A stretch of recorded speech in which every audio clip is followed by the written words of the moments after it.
सगळं काही पोटात जातं पण पोटच आत जात नाही.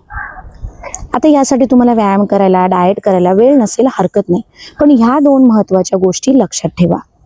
सगळ्यात महत्त्वाचं, तुमचं पोट जर पिंचमध्ये घेतल्यानंतर ते पोटावरची चरबी हलकी असेल तर तुम्हाला काळजी करण्याचं फार काही कारण नाही. पण जर ते पोट टाईट असेल, कडक असेल, हार्ड असेल तर नक्कीच हा तुमच्यासाठी एक रेड फ्लॅग आहे, एक बॉडीचा सिग्नल आहे की आता तुम्हाला तुमच्या शरीराची काळजी घेणं गरजेचं आहे. कारण पहिल्या स्टेजमधला जो फॅट आहे, ज्याच्यामध्ये मी सांगितलं पोट हलकं असेल, पोटाचा भाग जरी मोठा असेल तरी सुद्धा, तर तो सबक्युटेनियस फॅट म्हणजे त्वचेखालती चरबीचं प्रमाण असतं. त्याचा मेटाबॉलिझमवरती फारसा फरक पडत नाही. पण तेच पोट जर हार्ड असेल तर याचाच अर्थ तुमच्या आंतर इंद्रियांवरची चरबी म्हणजेच विसरल फॅट हा वाढलेला आहे, जो तुमच्या आतड्यांवरती, लिव्हरवरती, पॅनक्रियाजवरती, इव्हन हार्टवरती सुद्धा आलेला असतो.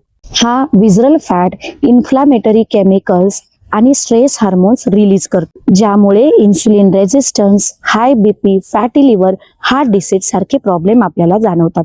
म्हणून फक्त BMI किंवा तुमचं वेट न बघता तुम्हाला तुमच्या बॉडीच्या आतमधला फॅट, इस्पेशली विसरल फॅट बघणं खूप जास्त गरजेचं आहे. आता हा विसरल फॅट तुम्हाला कुठे पाहायला मिळेल? जिकडे कराडा स्कॅनर आहे. हा विसरल फॅट एक्झॅक्टली बॉडीमध्ये किती आहे हे जाणून घेण्यासाठी तुमचं रुटीन चेकअप होणं गरजेचं आहे. जर तुम्ही हे चेक करण्यासाठी इच्छुक असाल तर नक्कीच खाली दिलेल्या नंबरवरती कनेक्ट करा.